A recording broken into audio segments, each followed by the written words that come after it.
یہ عاشورہ کیا ہے؟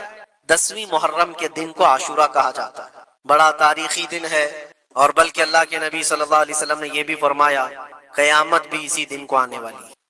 10 محرم الحرام ہوگی اور جمعہ کا دن ہی ہوگا، جس دن سور پھونکا جائے گا اور پوری دنیا فنا کر دی جائے گی اور قیامت کا منظر قائم ہو جائے گا۔ عاشورہ کا دن آتا ہے تو اے مومنو، سب کے سب اللہ کی بارگاہ میں دوڑ آ جاؤ، عبادت کے لیے لگ جاؤ، اور اس دن یہ یاد کرنا چاہیے کہ یہی وہ دن ہوگا جب ہمیں بارگاہ رب العزت میں کھڑا کیا جائے گا۔ اولین سے لے کر آخرین تک جتنے بھی پیدا ہوئے اس روئے زمین پر سب کو اٹھایا جائے گا، حساب و کتاب ہوگا، اور وہ 50,000 سال کے برابر کا ایک دن ہوگا۔ اس دن کو یاد کر کے عاشورہ کا اہتمام کرنا ضروری۔ عاشورہ میں تو ویسی یادگاریں بہت ہیں۔ آدم علیہ السلام کے متعلق ان کی توبہ اسی دن قبول ہوئی۔ نوح علیہ السلام کی قوم پر جو عذاب آیا تھا طوفان کا، وہ طوفان نوح سے کشتی کو جو نجات ملی نوح علیہ السلام کی، وہ بھی عاشورہ کا دن تھا۔ سیدنا یونس علیہ السلام کو مچھلی کے پیٹ سے باہر نکالا گیا، وہ بھی عاشورہ کا دن تھا۔ موسیٰ علیہ السلام کو فرعون سے نجات دی گئی، فرعون غرق ہو گیا، پانی میں ڈبو دیا گیا، وہ بھی عاشورہ کا دن تھا۔ بہت ساری اس طرح کی تاریخی چیزیں عاشورہ کے دن، لیکن یہ ساری تاریخوں پر ایک تاریخ غالب آ جاتی ہے، وہ رسول اللہ کے نواسے کی قربانی کا دن، اس لیے کہ وہ پوری امت کو ہلا دینے والا حادثہ ہے۔ نبی آخر الزمان صلی اللہ تعالی علیہ وسلم نے اپنے اس لخت جگر کو، اپنے اس نور نظر کو، جس کے لیے اپنے سجدے لمبے کر دیا کرتے تھے، جانتے ہیں آپ حضور پاک صلی اللہ علیہ وسلم کے ایک بیٹے تھے حضرت ابراہیم، اور یہ اسی زمانے کے ہیں جب حضرت امام حسین بھی پیدا ہوئے تھے، اور حضور کی گود میں آپ کے اپنے بیٹے بھی تھے۔ حضور صلی اللہ تعالیٰ علیہ وسلم کے وہ ایک ہی بیٹے ہیں جو 6 مہینے تک زندہ رہے۔ حضور صلی اللہ علیہ وسلم اپنی گود میں بٹھا کر انہیں پیار کر رہے تھے، اور امام حسین کو بھی گود میں رکھے ہوئے تھے، ایک طرف نواسا ہے اور ایک طرف بیٹا ہے۔ جبرائیل امین نے آ کر کے عرض کیا اللہ کے نبی صلی اللہ علیہ وسلم سے، کہا رب تبارک و تعالیٰ کی منشا یہ ہے کہ ان دونوں میں سے آپ کسی ایک ہی کو رکھ سکتے ہیں۔ اللہ کے نبی صلی اللہ علیہ وسلم نے امام حسین پر اپنے بیٹے کو قربان کر دیا۔ کہا ہے جبرائیل حسین کو رہنے دو، اس لیے کہ یہ میری آنکھوں کا بھی نور ہے اور فاطمہ کی آنکھوں کا بھی نور۔ پھر چند ہی دن کے بعد حضرت ابراہیم کا انتقال ہو گیا۔ آپ اندازہ کریں جس حسین اعظم کے لیے رسول پاک صلی اللہ علیہ وسلم نے اپنے بیٹے کو قربان کیا، اور مدینے کی گلیوں میں جس کو اپنے کندھوں پر اٹھا کر سوار کرتے تھے، امام حسین حضور کے صلی اللہ تعالی علیہ وسلم کے کندھوں پر سواری کیا کرتے تھے، دوش نبوت جن کی سواری ہو، اندازہ کر سکتا ہے کوئی؟ اس حسین اعظم کے چرچے مدینہ طیبہ میں بچپن میں ہی عام تھے۔ صحابہ اکرام رضوان اللہ تعالی علیہ مجمعین دیکھتے تھے، کبھی حضور صلی اللہ تعالی علیہ وسلم مسجد نبوی تشریف لاتے تو یہ دونوں شہزادے حضور کے جبے پر لٹکے ہوئے آتے تھے۔ کبھی حضور ممبر پر کھڑے ہیں تو ایک شہزادہ حضور کے ایک قدم کو پکڑا ہے، دوسرا دوسرے قدم کو پکڑا ہوا ہے۔ یہ تو ان کی پرورش تھی جو بچپنے کی تھی۔ صحابہ ان کی اس بچپنے پر رشک کیا کرتے تھے، اور صحابہ اکرام رضوان اللہ تعالی علیہ مجمعین ادب حد درجے کا کرتے تھے۔ آپ کو میں بتاؤں، ادب تو ایسا تھا اہل بیت اطہار کا۔ امام حسین کی عمر چھوٹی سی تھی، امام حسین، اور ایک زمانہ ایسا تھا جب حضور پاک صلی اللہ علیہ وسلم کے وصال کے بعد حضرت ابو بکر کا زمانہ آیا، 2.5 سال آپ نے خلافت کی، پھر اس کے بعد حضرت عمر کا دور خلافت شروع ہوا، اور حضرت عمر کے دور خلافت کو کون نہیں جانتا؟ ایسے رعب و دبدبے والا خلیفہ کہ لوگ ان کی ہیبت سے کانپتے تھے، قیصر و کسریٰ کانپ رہے ہوتے تھے، بڑی بڑی فوجیں تھراتی تھی اس نام سے، حضرت عمر کے نام سے۔ ان کے دور خلافت میں ایک بار ایسا ہوا تھا کہ حضرت عمر کے بیٹے ہیں عبداللہ، اور ان کا اور حضرت امام حسین کا بچپن میں کچھ جھگڑا ہو گیا۔ چھوٹی عمر تھی، امام حسین کی بھی عمر چھوٹی تھی، عبداللہ کی عمر بھی چھوٹی تھی، دونوں تکرار کرتے رہے، کچھ نہ کچھ بات چیت ہوئی ہوگی۔ تو حضرت حسین نے حضرت عبداللہ کو غصے میں یوں کہا، تو کیا مجھ سے بحث کرتا ہے؟ تیرا باپ تو میرے نانا کا غلام تھا، خلیفہ وقت ہیں وہ، اور ان کو اس طرح سے کہا تیرا باپ آج جو خلیفہ ہے وہ میرے نانا کا غلام تھا۔ حضرت عبداللہ کو یہ بات لگی، کہا میں یہ شکایت امیر المومنین سے کروں گا۔ وہ دوڑ کر کے آئے، خلیفہ وقت ہے جس کے سامنے کھڑے ہونے کے لیے اچھے اچھے کانپ جاتے تھے۔ بیٹے نے آ کر کے کہا حضرت عمر فاروق سے کہ ابا آج میری حسین سے تکرار ہوئی، اور جھگڑے میں انہوں نے مجھے یوں تانا مارا کہ تیرا باپ میرے نانا کا غلام تھا۔ حضرت عمر اتر آئے کرسی سے اور کہا کیا حسین نے ایسا کہا؟ کہا بالکل ایسا ہی کہا۔ تو حضرت عبداللہ کہتے ہیں ابا کا جلال دیکھ کر کے میں سمجھ گیا کہ حسین کو سزا ملے گی۔ کہا جاؤ حسین کو بلا لاؤ، حسین کو بلا لاؤ، انہوں نے یہ کہا ہے میں سننا چاہتا ہوں۔ حضرت عبداللہ دوڑے ہوئے گئے، چند اور لوگ بھی ساتھ میں آ گئے کہ حسین کی پیشی ہو گئی ہے خلیفہ وقت کے دربار میں، امیر المومنین عمر ابن خطاب نے طلب کیا ہے۔ حضرت حسین آئے اور وہ شہزادے کے اندر جو رعب و دبدبہ ہے، جلال ہے اور جمال ہے، وہ بچپنے سے قائم۔ رسول اللہ صلی اللہ علیہ وسلم کا لعاب پاک جس نے پیا، خلیفہ وقت کے سامنے آ کر کھڑے ہوئے۔ حضرت عمر نے پوچھا، حسین میرے بیٹے کو کیا آپ نے ایسا کہا ہے کہ تیرا باپ میرے نانا کا غلام تھا؟ حضرت حسین نے کہا، ہاں میں نے کہا ہے۔ ڈر کس بات کا، خوف کس بات کا؟ جو کہا ہے وہ کہہ رہا ہوں، ہاں میں نے کہا۔ حضرت عمر نے کہا، کیسے کہے بتاؤ، کس طرح سے تم نے کہا تھا، بول کے بتاؤ۔ حضرت حسین نے کہا، میں نے عبداللہ سے یہ کہا تیرا باپ میرے نانا کا غلام تھا۔ حضرت عمر نے کہا، اور ایک بار بولو۔ حضرت حسین نے پھر کہا، عبداللہ تیرا باپ میرے نانا کا غلام تھا۔ حضرت عمر نے کہا، اور ایک بار بولو۔ 3 بار بولنے کے بعد ان کے دونوں بازو پکڑ کر کے گھٹنے زمین پر ٹیک دیا۔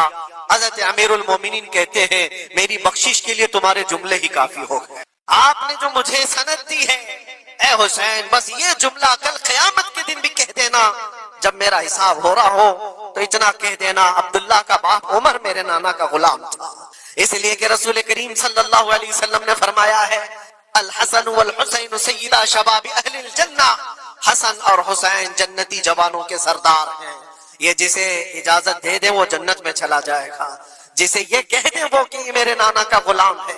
مجھے بتاؤ میرے عزیزو، اس حسین اعظم کی بات میں کر رہا ہوں، وقت کا باروب خلیفہ امیر المومنین عمر ابن خطاب، جن کے سامنے گھٹنے ٹیک کر کے بیٹھے اور کہے یہ جملہ دوبارہ کہو، ان کا مقام کیا ہو سکتا ہے؟ حد درجے کا ادب صحابہ اکرام کے اندر تھا۔ اور ایک مرتبہ ایسا بھی ہوا تھا، حضرت عمر ممبر پر کھڑے تھے، حضرت امام حسین اپنے گھر سے دوڑتے ہوئے آئے۔ یہ وہ منظر تھا جب انہوں نے اپنے نانا کو ممبر پر خطبہ دیتے ہوئے سنا ہے۔ زمانہ انہوں نے آنکھیں کھولی ہیں حضور کی گود میں، بچپنا پایا ہے رسول اللہ کے گھر میں، اور دیکھا ہے سب سے پہلے خطبہ دیتے ہوئے تو اپنے نانا کو دیکھا تھا، لیکن جب رسول کریم صلی اللہ علیہ وسلم کی وفات ہو گئی تو پورا اندھیرا سا چھایا ہوا تھا۔ حضرت امام حسین ان کے متعلق ہے کہ ایک بار حضرت عمر ممبر پر کھڑے تھے، وہ دوڑتے ہوئے آئے مسجد میں۔ حضرت حسین کو ایسا لگا کہ رسول اللہ خطبہ دے رہے ہیں، وہ یادیں کہاں سے جاتی جو رسول اللہ کو خطبہ دیتے ہوئے دیکھا تھا۔ دوڑتے ہوئے آئے، دیکھا عمر فاروق خطبہ دے رہے ہیں، تو چیخ کر کے کہا کہ آپ میرے نانا کے ممبر سے اتر جاؤ، یہ میرے باپ کا ممبر ہے، اپنے باپ کے ممبر پر جاؤ، تمہارے باپ کے ممبر پر جاؤ۔ حضرت عمر اتر گئے، یہ نہیں کہ خطبہ قائم رکھا، فوراً اترا اور شہزادے کو پکڑ کر کے رونے لگ گئے۔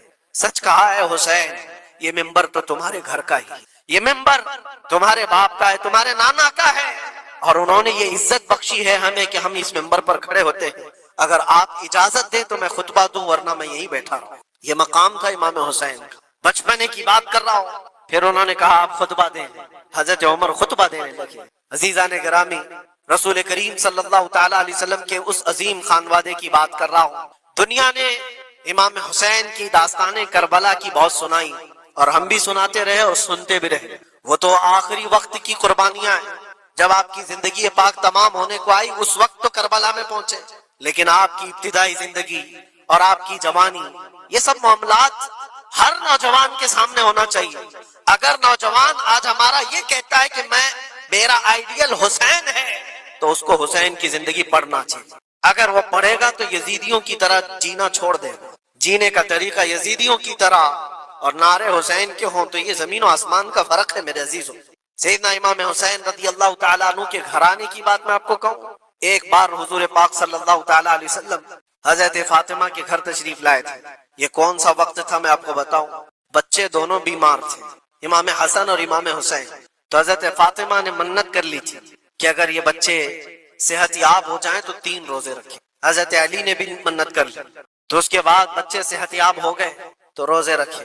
حضرت علی رضی اللہ تعالیٰ عنہ، داماد رسول، اسد اللہ الغالب، شیر خدا جن کو کہتے ہیں، فاتح خیبر شکن اور فاتح خیبر، سیدنا علی ابن ابی طالب رضی اللہ تعالیٰ عنہ ایک کھجوروں کے باغیچے میں کام کیا کرتے تھے، اور مزدوری میں صرف 2 درہم آپ کو ملتے تھے۔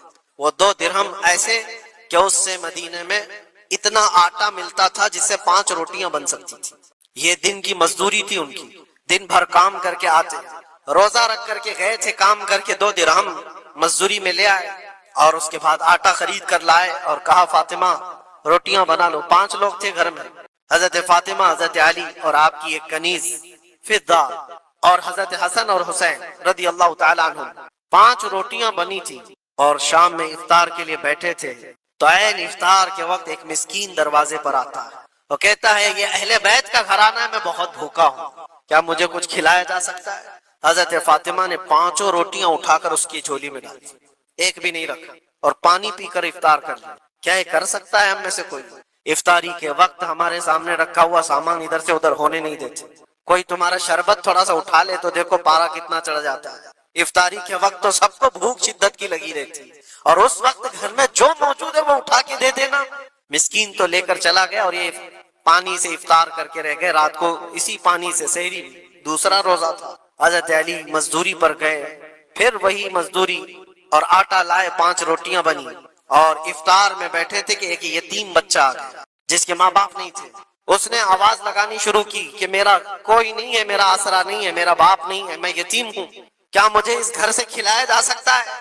آج حضرت فاطمہ نے وہ 5 روٹیاں اٹھائی، اس کی جھولی میں ڈالی، کہا صبر کر لو، ہم پانی پی لیں گے۔ پانی پی کر دوسرا دن افطار کر لیا انہوں نے، اور اس دن اسی طرح سے سحری کیے، اور تیسرا روزہ تھا۔ کون رکھ سکتا ہے میرے عزیز؟ ایک روزہ ہی لوگوں کے لیے کتنا بھاری ہوتا ہے، تیسرا روزہ تھا بغیر کسی چیز کے کھائے ہوئے، اور تیسرے روزے کے بعد پھر مزدوری کی حضرت علی نے، پھر اتنی مزدوری سے آٹا خرید لائے، 5 روٹیاں بنی، اور آج ان کے کھانے کا وقت تھا، افطاری کرنے ہی والے تھے۔ جیل سے چھوٹا ہوا ایک قیدی ان کے گھر کے پاس آیا، قیدی تھا جو برسوں سے جیل کی سزا کاٹ رہا تھا، اچانک آیا اور کہا میں بہت بھوکا ہوں، میرے پاس کوئی اسباب نہیں، کھانے پینے کا کوئی سامان نہیں، اور میں نے اس گھرانے کی بڑی تعریف سنی ہے، یہ اہل بیت کا گھرانہ ہے، کیا مجھے کھلایا جا سکتا ہے؟ یقیناً وہ لجپال گھرانہ ہے، وہ سخی گھرانہ ہے۔ آج بھی 5 روٹیاں اٹھائی اور ڈال دی، اور حالت یہ ہو گئی تھی کہ سب کا پیٹ پیٹ سے لگ گیا تھا، ہر آواز نہیں نکل رہی تھی کسی کی۔ تیسرا دن گزرا تھا اور اس وقت سب حسنین کریمین طاق میں دبکے ہوئے اندر بیٹھے ہوئے تھے، حضرت علی جھکے ہوئے تھے، حضرت فاطمہ بھی وہ سجدے میں تھی۔ رسول کریم صلی اللہ تعالی علیہ وسلم اس حالت میں اس گھرانے میں تشریف لاتے اور آئے، آواز دیا تو آواز کسی کی نکل نہیں رہی، سناٹا ہے گھر میں۔ دیکھا تو حسنین کریمین جسم پورا لاغر دکھ رہا ہے، دیوار سے دبکے ہوئے بیٹھے ہیں، حضرت فاطمہ الگ، حضرت علی الگ۔ یہ کیا منظر ہے؟ یہ اہل بیت وہ ہے جو فاقہ کرتے تھے لیکن شکایت کسی کے پاس کرتے نہیں تھے۔ یہ نہیں کہ ہمارے گھر میں کچھ نہیں ہے، کبھی نہیں کہا، اسی طرح بیٹھے رہے۔ اللہ کے نبی صلی اللہ علیہ وسلم پوچھ رہے تھے تمہیں کیا ہو گیا؟ اسی اسنا میں ان کا جواب آنے سے پہلے جبرائیل امین آیت لے کر کے آ گئے، آیت لے کر کے آ گئے۔ قرآن پاک کی آیت سورہ دہر میں آج بھی موجود ہے، اللہ تعالیٰ فرماتا ہے وَيُطْعِمُونَ الطَّعَامَ عَلَى حُبِّهِ مِسْكِينًا وَيَتِيمًا وَأَسِيرًا۔ اے رسول پاک، یہ وہ گھرانہ ہے جو اللہ کی محبت میں کبھی مسکین کو کھلاتا ہے، کبھی یتیم کو کھلاتا ہے، اور کبھی قیدیوں کو کھلاتا ہے۔ اور حضور کو حضرت جبرائیل نے بشارت دی، نہ وہ مسکین گھر پہ آیا تھا، نہ یتیم گھر پہ آیا تھا، نہ قیدی گھر پہ آیا تھا، وہ تو اللہ کا فرشتہ تھا جو اہل بیت کا امتحان لے رہا تھا۔ اور یہ اہل بیت کا گھرانہ امتحان میں مکمل کامیاب ہے، اور ان کے کھانے کے لیے اللہ تعالیٰ جنت سے کھانے نعمت اتار رہا ہے۔ کچھ چیزیں حلال ہیں اور کچھ چیزیں حرام ہیں، یہ واضح ہے۔ حلال بھی سب کو پتہ ہے، حرام بھی واضح ہے، پتہ ہے، لیکن ان دونوں کے بیچ میں کچھ چیزیں ہیں جو مشکوک ہیں، جس کے حلال ہونے میں یا حرام ہونے میں لوگوں کو شک ہے۔ تو فرمایا گیا ان شک والی چیزوں کو چھوڑ دینے کا نام تقویٰ ہے۔ حرام چیزوں سے بچنے کا نام تقویٰ نہیں، حرام چیزوں سے بچنے کا نام تو مسلمان ہے۔ شراب سے بچتا ہے تو پرہیزگار ہے، جھوٹ سے بچتا ہے تو پرہیزگار ہے، نشہ سے بچتا ہے تو پرہیزگار ہے۔ نہیں، یہ تو بچنا اس کے لیے فرض ہے، یہ حرام چیزوں سے تو بچنا ضروری ہے، لیکن کچھ ایسی چیزیں جو شبہ والی ہیں، پتہ نہیں کہ حلال ہے کہ حرام ہے، ان چیزوں کو بھی چھوڑ دینے کا نام تقویٰ ہے۔ اب ہمارے عادتوں میں سے بہت ساری چیزیں ایسی لگ گئی جس کا احساس ہی نہیں، اور وہ کرتے چلے جاتے ہیں، اور اس کے وبال کا اندازہ نہیں ہمیں، بسا اوقات اس کو نارمل سمجھ کر کے ہم چلتے رہتے ہیں۔ سب سے بڑی تباہیوں میں ہمارے جسم سے جو ہوتی ہیں، زبان کی تباہی، تقویٰ کے حاصل کرنے میں مین رکاوٹ بن جاتی ہے زبان۔ زبان جتنا کچھ کرتی ہے اتنا دوسرے اعضاء نہیں کرتے. اسی لیے فرمایا گیا کہ صبح اٹھتے ہی سارے اعضاء، ہمارے جتنے جسم کے پارٹس ہیں، یہ سب زبان سے پناہ مانگتے ہیں کہ تو اگر سلامت رہی، خاموش رہی تو ہم سب سلامت رہیں، اور اگر تو بہک گئی تو مار ہم کو بھی پڑتی ہے. زبان سے گالی کسی کو دیا، لیکن کوئی زبان کو نہیں مارتا، دوسری جگہ پڑتی ہے. تو زبان کے متعلق یہ کہا گیا کہ اس کی تباہ کاریاں زیادہ ہیں. اور یہیں سے بات آتی ہے اب روزے کی. میں آپ کو کہوں ظاہری طور پر تو ایسا لگتا ہے کہ روزہ رکھوا کر کے منہ کی تمام چیزوں کو بند کر دیا گیا، یعنی کوئی غذا، کوئی پانی اندر نہ جائے. جو زبان جس کے چٹخارے لیتی ہے، جس کی لذتیں لیتی ہے، جس کو چکھتی ہے، اس کو روک دیا گیا ہے کہ زبان کے ذریعے سے کوئی بھی چیز اندر نہ جائے. اس کو خاموش رکھنا ہے، صبح سے لے کر شام تک کھانے پینے کی کوئی چیز اس سے نہ گزارو. تو ظاہری طور پر تو یہ لگتا ہے کہ کھانے پینے کی چیزوں سے اس کو روک دیا گیا، تو اور آپ رک بھی جاتے ہیں، بہت اچھا ہے. اور کھانے پینے کی شہوتوں سے زبان کو روک تو دیا، لیکن اس کے بعد یہ کچھ دوسری شہوتوں کی طرف چلی جاتی ہے. زبان سے بے حیائی کی باتیں کرنا، گالی دینا، غیبت کرنا، چغلی کرنا. اگر اس سے وہ نہ بچ پائی تو پھر کھانے پینے والی چیزوں سے بچنے کا کوئی مطلب نہیں رہ جاتا. زبان کی دو غلاظتیں ہیں، ایک وہ کھانے پینے کی حرام لذتوں کی طرف سے اگر اس کو دی جائے تو ایک خرابی وہ ہے، اور دوسری وہ ہے کہ اس زبان سے لوگوں کو زخمی کیا گیا ہے تو وہ بڑی غلاظت ہے. اس سے اگر نہیں بچ پاتا آدمی تو کھانے پینے سے اپنے آپ کو بچا کر کے کیا فائدہ کیا ہے. حدیث پاک میں ملتا ہے حضور پاک صلی اللہ علیہ وسلم کے پاس دو لڑکیوں کی شکایت لائی گئی تھی. شکایت کیا؟ فرمائش کہ شام ہونے سے قبل وہ بہت بے چین اور بے قرار تھیں کہ ان کو، جیسے ہمارے یہاں کہا جاتا ہے، روزہ لگ گیا. دو لڑکیوں کے بارے میں اجازت مانگا گیا کہ ان کو جلدی افطاری کی اجازت دی جائے، اس لیے کہ ان کا حلق سوکھ گیا اور یہ بے قرار ہیں، بہت تڑپ رہی ہیں بھوک اور پیاس سے. حضور پاک صلی اللہ تعالی علیہ وسلم نے پوچھا کون ہے؟ فلاں فلاں ہیں. نبی کریم صلی اللہ تعالی علیہ وسلم نے دیکھا اور ارشاد فرمایا وہ کیوں بے قرار ہیں؟ انہوں نے تو روزہ رکھا ہی نہیں، وہ تو روزہ رکھی ہی نہیں، وہ دونوں کیوں تڑپ رہی ہیں؟ تو کہا کہ نہیں یا رسول اللہ صلی اللہ علیہ وسلم، وہ تو روزہ تھیں، روزہ رکھی تھی. کہا ان کو بلایا جائے. دونوں آئی تو وہ سوکھا چہرہ، نڈھال جسم، لیکن حضور پاک صلی اللہ تعالی علیہ وسلم نے ایک برتن منگوایا اور ان کے سامنے کیا. کہا اس برتن میں اپنے حلق میں انگلی ڈالو اور قے کرو. ایک وہ روزہ رکھنے والا جس کا پیٹ سوکھ چکا ہے، الٹی کیا ہے، جو صبح سے شام تک کچھ کھایا ہی نہ ہو تو الٹی کیا کرے گا؟ لیکن نبی پاک صلی اللہ علیہ وسلم نے جب فرمایا تو ان لڑکیوں نے اپنے حلق میں انگلی ڈالی اور جیسے ہی قے کرنا شروع کیا، الٹی، تو گوشت کے کچے ٹکڑے باہر آنے لگے. تازے تازے ٹکڑے اس برتن میں بھر گئے. تو ان لڑکیوں نے دیکھ کر کے واویلا مچایا کہ ہم نے تو گوشت کھایا بھی نہیں تھا، یہ آیا کہاں سے؟ حضور پاک صلی اللہ تعالی علیہ وسلم نے فرمایا کیا فلاں جگہ پر بیٹھ کر تم مومنہ عورتوں کی غیبت نہیں کر رہی تھی، ان کی برائیاں نہیں کر رہی تھی؟ اور اللہ تعالیٰ نے قرآن پاک میں فرمایا ایعب احدکم ان یأکل لحم اخیہ میتا، جو اپنے بھائی کی غیبت کرتا ہے کیا وہ اس بات کو پسند کرتا ہے کہ اپنے مرے ہوئے بھائی کا گوشت کھائے؟ یہ عام سی بلا ہو گئی ہے جس کو ہم ہلکے میں لیتے ہیں، عام سی بلا ہے. خاص طور پر عورتوں میں بھی محفلیں سجتی ہیں باضابطہ، اگر ان کا تھوڑا سا خالی وقت مل گیا تو اس خالی وقت کو وہ ساری غیبتوں کے نظر کر دیتی ہیں. فلاں بغل کے عورتوں کا کیا حال ہے، فلاں رشتہ دار عورتوں کا کیا حال ہے، ساس کا کیا حال ہے، بہو کا کیا حال ہے، نند کا کیا حال ہے. یہ تمام چیزوں کی غیبتوں کے درمیان ان کی پوری محفلیں ختم ہو جاتی. اسی لیے فرمایا گیا کہ اس زبان کو روکنے کے لیے اللہ تبارک و تعالیٰ نے تم پر روزے فرض کیے تاکہ تقوی حاصل کرو، اور تقوی حاصل کرنے کے لیے سب سے بڑی رکاوٹ ہے یہ زبان. سیدنا ابو بکر صدیق رضی اللہ تعالیٰ پورے دن بھر ان سے کوئی دو جملے سن لیتا تو بڑی بات ہوتی، اور آپ اپنے منہ کے اندر کبھی کبھی کنکریاں رکھ لیتے تھے. کوئی کچھ پوچھتا تو منہ کی طرف اشارہ فرماتے کہ منہ میں کچھ ہے. تو بات زیادہ نہ کرنے کے لیے آپ، حالانکہ کون سی غلط بات کرنے والے تھے، وہ رسول اللہ صلی اللہ تعالی علیہ وسلم کے جانشین ہیں، اس کے باوجود اپنی زبان کو بچانے کے لیے پورا دن اپنے منہ کو بند رکھتے. اور حکیموں نے یہی فرمایا جو خاموش رہتا ہے اس کی عزت بڑھا دی جاتی. من سکت نجا، جو خاموش رہا وہ نجات پا گیا. اور اکثر ایسا ہوتا بھی ہے کہ میرے آقا صلی اللہ تعالی علیہ وسلم نے زبان کو پکڑ کر کے بھی فرمایا تھا، من یضمن بین لحییہ ومن وبین صدغیہ، من یضمن بین لحییہ وبین صدغیہ اضمن لہ الجنہ. حضور فرماتے ہیں دو رانوں کے بیچ میں جو تمہارا حصہ ہے شرمگاہ، اور دو جبڑوں کے بیچ میں جو تمہاری یہ زبان ہے، یہ دو چیزوں کی حفاظت کی ذمہ داری لے لو. حضور فرماتے ہیں میں تمہارے جنت میں جانے کی ضمانت دیتا ہوں. دو چیزوں کی حفاظت. اور یہ دو چیزوں کو آپ سوچیں کمپیریزن کس سے ہے؟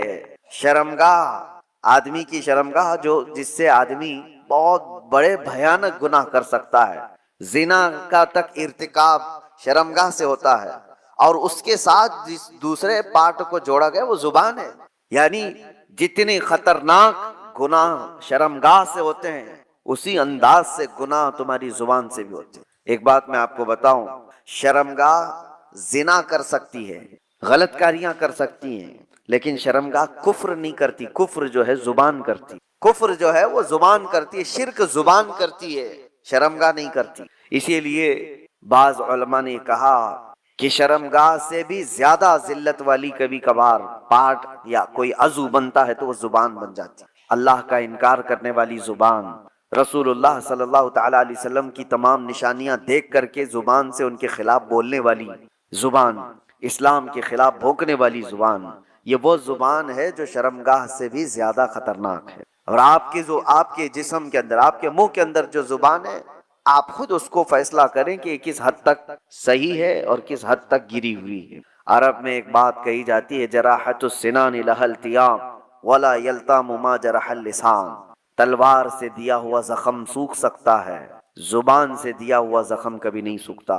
جس کو زبان سے آپ نے کبھی طعن و تشنیع کیا، گالی دیا ہے، اس کے دل کو چھلنی کیا ہے، وہ برسوں تک اس کا زخم دل کے اندر رہے گا، وہ مندمل نہیں ہوتا.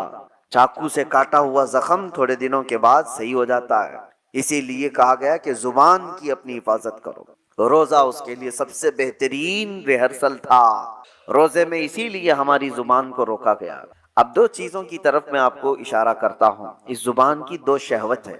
شہوت کیا ہے؟ برائیوں کی خواہش. اس کی دو شہوتیں، ایک کھانے پینے کی شہوت زبان کے اندر ہے، یعنی اس کو جو چٹکارے لگے ہیں نا، جو لذتیں لگی ہیں، اس سے کم پر یہ راضی نہیں ہوتی. جو تم نے لذیذ چیزوں کی اس کو عادت ڈالی، اس سے کم پر یہ راضی نہیں ہوتی. یہی تو بات ہے کہ بچے آج گھر میں کچھ سبزی بنا دو، دیکھو پھر کیسے بوال کرتے ہیں. یہ کیا ہے؟ کھانا ہے کوئی؟ نکل گئے. کیونکہ زبان کو انہوں نے کسی لذت کی عادی بنا دیا، ان کو بغیر وہ چیز کے ملے ہوئے. اس سے بھی بڑھ کر کے جو لوگ شراب کی لذت اس کو دے چکے ہیں، وہ اس سے کم پر بھی راضی نہیں ہوتی. کیوں نہیں چھوٹتی شراب لوگوں کی؟ اس لیے کہ زبان کی شہوت ہے. اور یہ زبان کی شہوت پر جب بندہ کنٹرول نہیں کرتا تو وقت ایسا آ جاتا ہے کہ پھر وہ حرام بھی نہیں دیکھتی، حلال بھی نہیں دیکھتی. یہی تو بات ہے. لوگ آج جس طرح سے باہر کھا رہے ہیں، جو ملے وہ سب کھا رہے ہیں. ان کو نان ویج چاہیے تو یہ دیکھنا بھی نہیں ہے کہ حلال ہے کہ حرام ہے، بس زبان کو اس کی لذت چاہیے. آج تو اتنا کامن ہو گیا. میں نے اس سے قبل شاید آپ کے درمیان ہی بیان کیا یا تفسیر میں عرض کیا تھا کہ رزق کی کتنی زیادہ اہمیت اسلام میں دی گئی ہے، کہ تمہیں اللہ نے پاک چیزوں پر رکھا ہے. اس لیے کہ رزق جب خراب جسم کے اندر جاتا ہے تو صرف تمہارے اعمال خراب نہیں ہوتے، تمہاری نسل بھی خراب ہوتی. صرف تمہارے اعمال تک نہیں رہتا، تمہاری نسل تک بھی جاتا ہے. تو یہ آج جو دور ہے، پوری دنیا تم کو حرام پروسنے کے پیچھے لگی ہوئی ہے. ارے خنزیر کا گوشت تک پروس دیا جاتا ہے. اور لوگ اب وہ تحقیق والے لوگ نہیں رہ گئے، جو مل گیا وہ کھا لیے. پہلے تو یہ ہوتا تھا کہ ہم اپنی نان ویج چیزیں، گوشت وغیرہ کی چیزیں کہیں بھی چلتے پھرتے نہیں لے لیتے تھے. متعین جگہ سے جہاں سے ہمیں یقین ہو کہ اللہ کے نام پر ذبح کیا ہوا ہو تو وہ ہم کھا لیتے. لیکن آج اس کا اہتمام لوگوں نے بند کر رکھا ہے. اور اب ہمارے ہاں تو حلال سرٹیفکیٹ پر تو ویسی بھی پابندی لگا دی جا رہی ہے. اور جو لوگ دیتے تھے ان کا بھی کوئی بھروسہ نہیں تھا کہ یہ حلال کس طرف سے کہا جا رہا ہے.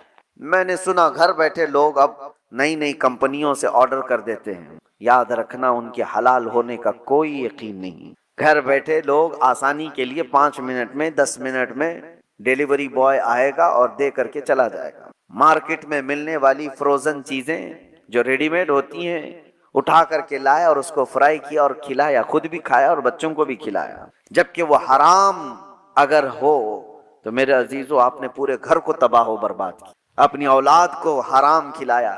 آپ کمانے میں تو بہت حرام حلال دیکھ کر کے کما رہے تھے کہ کسی کو جھوٹ بول کر نہیں کماؤں، دھوکہ دے کر نہ کماؤں، کوئی حرام روزی گھر پہ آنے نہ دوں. تمہارے پاس حلال پیسے تھے لیکن حلال پیسوں سے خریدا حرام روزی، تو یہ کہاں آ کر کے گر گئے؟ یہ سب کی سب چیزیں ہیں، یہ زبان کی لذتیں ہیں جو بندے کو یہ سب کرا دیتی.